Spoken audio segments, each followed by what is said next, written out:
বোলপুরের হাট যাচ্ছি, হাঁটতে হাঁটতে রাস্তার মধ্যে এই জবরদস্ত জিনিস চোখে পড়লো।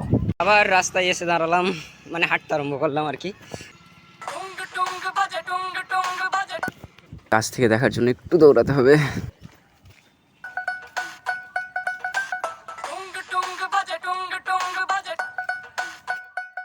দুই কাঁধে দুলকি চালে দুলতে থাকা এই জিনিসটার নাম কি বলতো? মোড়া। বসার জন্য বাঁশ কেটে তৈরি করা হতো এই জিনিস। সাবেকি চেয়ার আসায় এগুলো এখন প্রায় বিলুপ্তির পথে।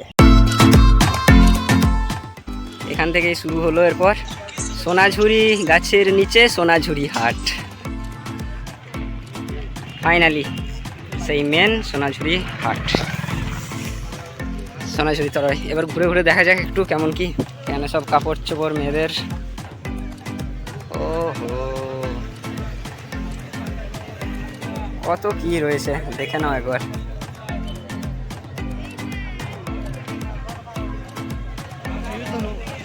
সাজিয়ে বসেছে।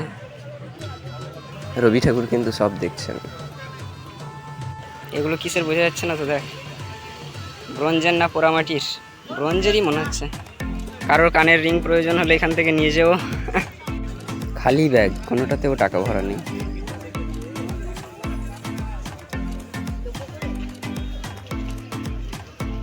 ভালো ভালো জিনিস সব। ও সেরা,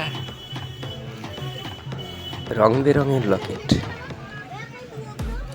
এই ডিজাইনটা আবার আলাদাই আছে। দাঁড়া দেখে দিচ্ছি।